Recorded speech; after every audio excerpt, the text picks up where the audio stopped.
Hello, Happy New Year and welcome to the Gavel. I am Terry Ikumi. A recap of activities in the National Assembly in the past year will be incomplete without the mention of the leadership scuffle in the House of Representatives. I'm talking about the minority leadership scuffle. Now, for the first time, we had a minority in the House that consisted of at least 9 political parties, very much different from the past assemblies that had seen no more than 2 or 3. This flung a challenge at the minority party with the most members, the People's Democratic Party. Did they handle that challenge well?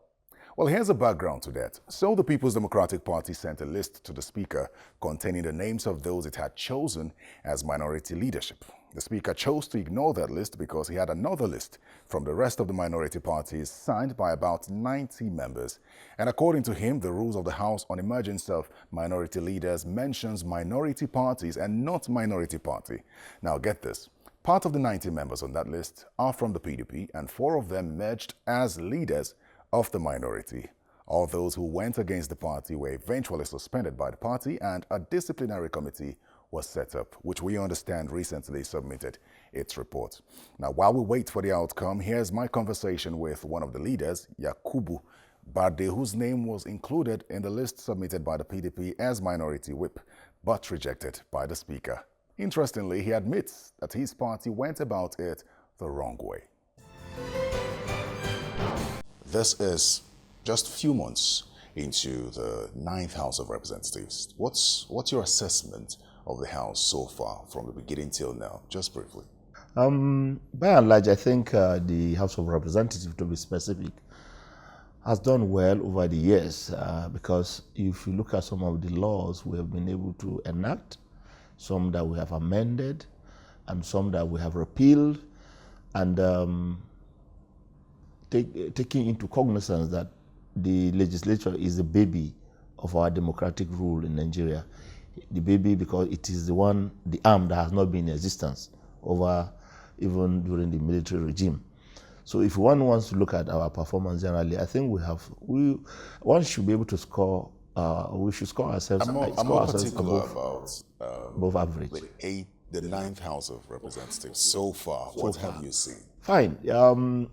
What I've seen, I think I can see the zeal in members who are very willing to learn. You can imagine somebody who is coming from maybe a private sector and he's a member of the House of Representatives.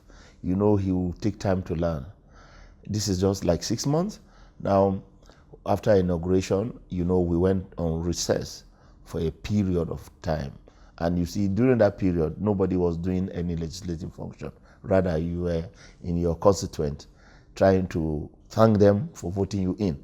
Now, coming to the jobs of of legislation, you agree with me that for the past 3 months that we've been actively involved in the job of legislation, I could see the zeal of members, and that makes me happy. I could see a lot of people want to learn. That is the bottom line, because for now, most of the new members, which made up nearly like 65% of the entire House, are newcomers. And you agree with me, they will need some time to learn. But I can see, like I said, the zeal and the enthusiasm. They really want to learn quickly, and that is good. Let's start from the beginning now, from the emergence of the leadership of the House of Representatives. Let's start with the emergence of the Speaker of the House and his deputy. You clearly did not support that emergence, did you? If you talk about my party, my party felt that, and which for me I agree with, that let's have a viable opposition.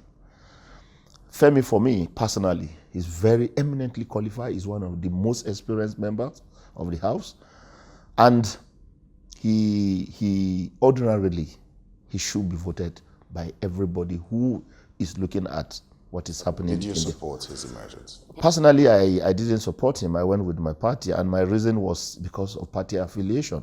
But personally, as a person, I told him, yes, you are the most qualified. What did you think about him when he refused to acknowledge a party's submission of the leadership of the opposition? Very fine. You see, this is where I think we have to amend our legislative House rules. the House of Representatives. You see, if you look at the section that has to deal with the announcement of the minority leadership, it says the minority parties shall among themselves choose their leadership. Now, that word is not saying elect. It's not saying election. But over the years, because they said we shall nominate amongst ourselves the leaders of the minority parties.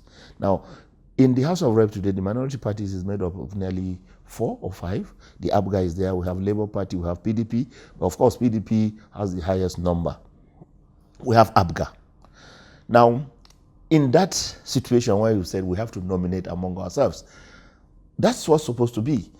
But over the years, the practice has been that members could sit down. The majority in the minorities could sit down and nominate who they want, forward it to the party. The party, in consultation with the member, will now write and give to the speaker, and the speaker will announce. Usually that was the convention. And if you look at how it's stated in our house rule, that's how it ought to be. We, the minority parties, are supposed to sit down, we nominate, we forward to our party. But we had a problem. The problem was that we were not together. The PDP members, who are the majority in the minority, were not together. We have diverse interests. At the time, is that something that emerged? Yes. Before, it was easy. Let me say for the first time, in the last dispensation, 2015, was the first time PDP could be in opposition. So we were learning a new thing. People like me who had been in the House, I never had that problem. I never even thought of a problem like that because I wasn't in the minority. I was in the majority. And all we need to do is we sit down, the party majority will go to a meeting, we sit down with our party, we choose whoever we want. And it was seamless, no problem. Now, when we came to the minority situation where we find ourselves as PDP, in the last dispensation, 2015, Honorable Leo, who was kind of the oldest among us, I was among the oldest too, we sat down, just a few of us, and we said, look, let's give the minorities a voice. And Leo was able to galvanize us, make us have a single voice. Some of us did not support Tambol. The last speaker. Some people did not support Dogara. Some people supported Dogara. But yet we were able to come together to choose who amongst us should be in the minority leadership. Now, in the present dispensation, that wasn't the case. The acrimony between us, party members in PDP, was so much. But it did not appear as though you had there was acrimony, as you mentioned. There was acrimony. Everybody wanted a position. But some people were willing to go back to their zones and say, look, I want this position from the zone. Some people couldn't go, and that created a big divide. A big divide. Because normally, positions are zoned. When you zone position, now you see, again, the question come here. This is why I said there is a problem, and it's like a lacuna. In our house rule, there is no place that it's stated how the minority leadership should emerge. So in that case, who zones it? Well, you said that the rule states clearly that the minority nominates among themselves. Is nominated, and you also said that your party was supposed to consult with the rest of the minority parties in the House. Did that happen? It never happened. So that's exactly... That is because we were sharply divided. That is the agreement I'm talking about. We were sharply divided. Some people feel, because you did not support the speaker, I shouldn't have a meeting with you. Or because you supported speaker, I shouldn't have a meeting with you. Does this justify the speaker's position when he refused to acknowledge the letter sent in by your party chairman? I wouldn't know I don't think it justified it. What justified him reading that letter was because he had 2 letters. One with the heading that the minority parties have consulted and these are the people they have chosen. Now, take note of it. The minority party, the announcement he made was on a letter headed that all the logos of the minority parties were included. You understand? And the minority party members, including PDP members, signed that letter. Now, PDP's letter that was brought, there was no other parties. Now, it is assumed that even when the minority parties goes to sit down, an election is going to take place. All the position will be occupied by PDP. That's the assumption. Because if you look at the number of the minority parties, they are not even up to 1/3 of the members of PDP. Except we negotiate. Because in politics, it's about give and take. The minority parties that are just even 1 or 2 people could negotiate with people and say, oh, please, this 4 position, let's have 1. We cannot agree on that. If it is purely election, you will agree with me, it will be difficult, except on self-recognition that the PDP members will now choose somebody from ABGA to lead them. I'm trying to get a balance here. Yes. You are agreeing that your party should have consulted with other parties, but you're refusing to agree that the speaker made the right decision not to acknowledge a letter from your party after it had failed to do what it was supposed to do. Now I tell you where the problem lies. Who negotiated with other parties? It's members of the parliament. The present minority leader did say that he consulted with the other political parties, and that's why he was eventually. Now I give you a scenario. The problem, like I told you, we were divided sharply. PDP was supposed to bring the other minorities parties on board and work with them. Especially because if you look at the history of the House of Representatives so far, you will agree that this is perhaps the one time that we've had this much problem yes, because of the large number of other parties that have come into the House now. Good. In the past, I understand that you could have maybe 2 or 3 persons, and it's easy to just run with it. But in this situation, ABGA are a bit large, not even large compared to. You have the AP, you have ADC, very good. ADP, now, the question here is, PDP members in the House were supposed to have taken the leadership. What I mean, PDP members, if you have people, we're all contemporaries. Somebody is supposed to have led and said, let's call a meeting of these former minority parties and agree on how we want the leadership to emerge. Now, let me tell you what was happening. While some people were calling meetings, they were refusing to call others. While another group was calling meetings, refusing to call the others. So the situation became dicey. Who do I follow? Or who do I believe? Because a lot of members were not even truthful to ourselves. Somebody will attend this meeting, he signs his name, he goes to another meeting, he signs his name there. And all this is in search of favor, so that when the leadership emerges, I could be made a deputy chairman or a chairman. This is just the truth. I think this. And mind you, there's competition amongst us. If I want to be the chairman of House Committee on Power, and I realize you are in this group, and I know you have an edge over me, I'll go to the next group, to the other group, where I think I'll have an edge over you. It is an unwritten schemes we do amongst ourselves. Why the clamor for specific committees? Why are lawmakers drawn towards certain committees? It has to do with, we are humans. Interest. If you are the chairman of the House Committee, for example, on Interior, I just use that as an example. Okay. You are the knowledge of employment in the various parastatals in that ministry comes to you because you are the chairman. So when the minister comes to defend their budget, the provision will be there for employment. So you'll have first-hand knowledge. What do you need the knowledge for? Oh, I am elected by people. Do you know the number of unemployed people I have in my constituent? Okay. I don't need to help them. No, I'm trying to understand something. Yes, I need to help them. So if I have the knowledge before you, which means I will be. But this clearly goes against the opportunities that could be available to people who don't know anybody. Everybody comes from a constituency. Agreed. But regardless, you cannot help everyone. Exactly. If you create a level playing field for everyone, I think the opportunity lands for everyone. Let me ask you, if you are the chief executive of a place, you have your rules and who you want to be employed, right? The basic qualification, the age limit, and so on. If I bring somebody who is not qualified, are you going to employ him? We've had reports of people who are not qualified for certain positions whose being fault is employed it? because they came with letters from the National Assembly. Now, that's something that even you will admit to. I tell you, any chief executive that does that at his own peril.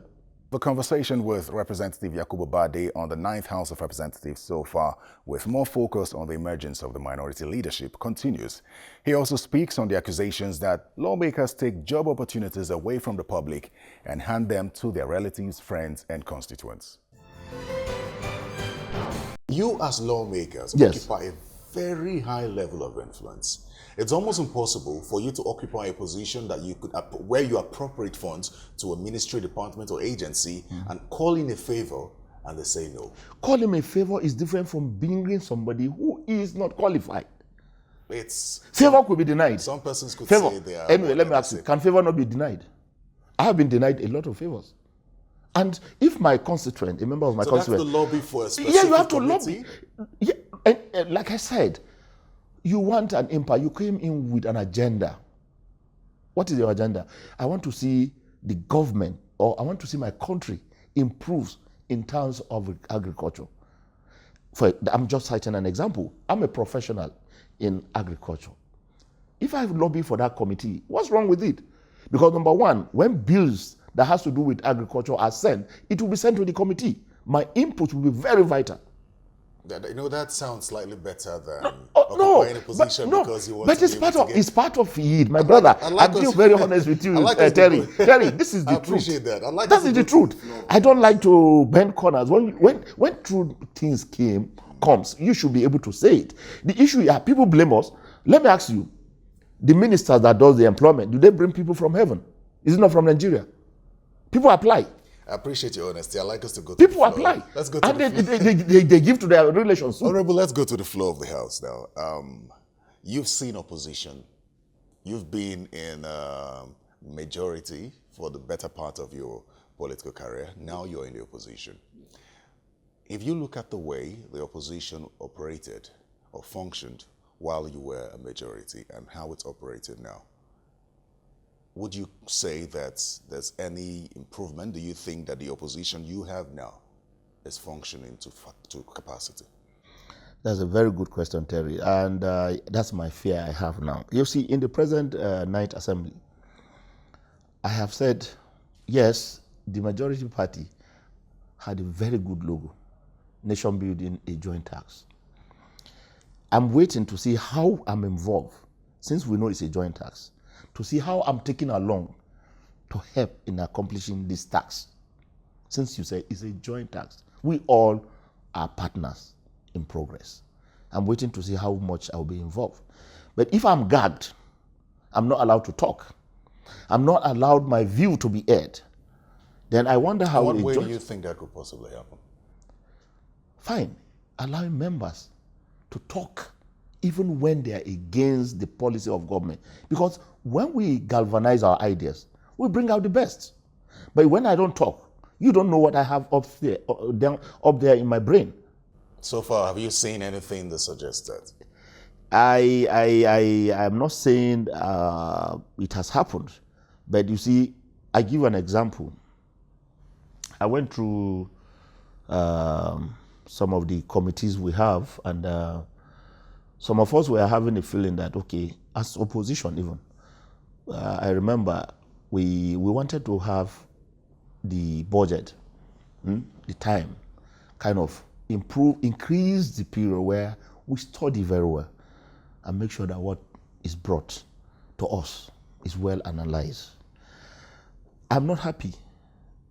I'm not happy because for me, the time that was given to us by the leadership to pass this budget is too short for me. I've been in this house 2 weeks, a document of how many hundreds of pages. I won't be able to give my best. So you don't think that the budget was thoroughly looked into? For me personally, I didn't have the opportunity. That's just for you and the committee you control? I'm being honest. Okay. For me, I didn't have enough time to go through it. You get this feeler from the rest of your colleagues? Some people do express that. Some people say they're okay. But for me, I didn't have enough time to go through it. Some people have... So the time was too short for me. Some people are of the opinion that Let's just allow this one go because we just need to return to a January to December budget cycle. Do you share that opinion?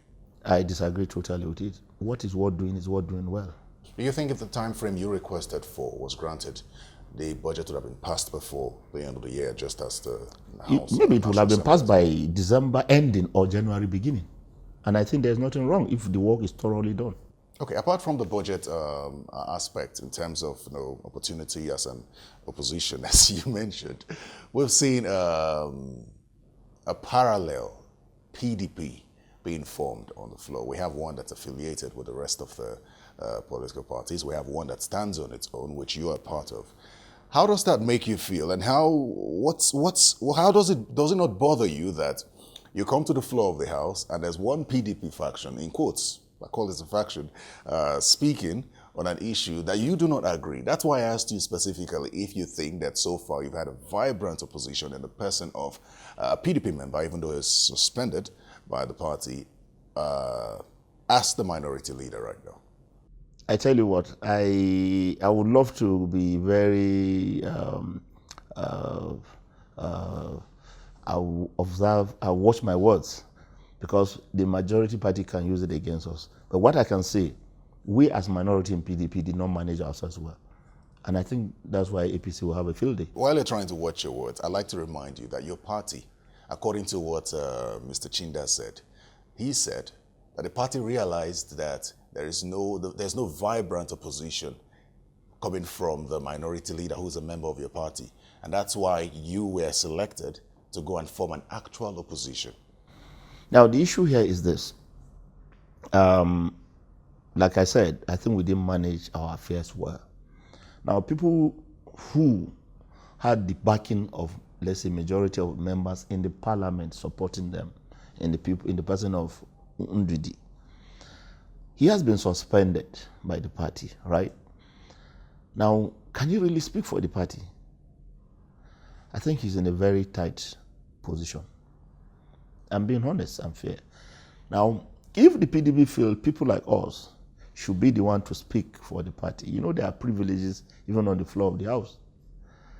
I don't have the privilege that a minority position leader do have. I don't know if you understand what I mean. Once he raises his hand, opportunities are given to him first. You could be at the back there, and according to our house rule, until when the speaker recognizes you. So, how do you play serious opposition when you are neither here nor here? You are not in leadership. Those that are in leadership have been suspended. Is it good for PDP? So we have a problem. So what's I don't want to go details into it because I think APC, those of them who are in APC are listening keenly to find out what we are saying. When you say the opposition will use it against you. No, the ruling party. The ruling party, how are they going to use it against you? You see, unfortunately, you see what I've realized in Nigeria over the years. Once a leading party or the party in power, they want to squash opposition. They don't want opposition to exist. And for me, it's not good. Allow opposition to breathe. When they breathe, they could take out the best from you. Most of the times, people, if you are not putting people on their toes, you don't see the best from them. So I believe the ruling party should allow us to put them on their toes. It's been just 5 months now we're just 5 months into this assembly. We still have at least 3 years and a half to go. Now, you need a vibrant opposition. Every democracy needs a vibrant opposition. With the kind of opposition you have in the House of Representatives, which you agree is neither here nor there for now because of the division in your party. Yes. What's the solution? Is there any end in sight that will help you form an actual opposition? PDP is coming out of it very soon. So yes, we expect. I'm very optimistic. We expect that we'll put our house in order. Parallel. We'll put our house in order very soon. We end the Gavel with news of the death of a lawmaker, Muhammad Gavel, who until his death represented Babura Gariki Federal Constituency of Jigawa State in the House of Representatives. He passed away on the 31st of December 2019. Well, that's the Gavel. Thanks for watching. Send feedback to thegavel@channelstv.com. I am Terry Ikumi. Bye for now.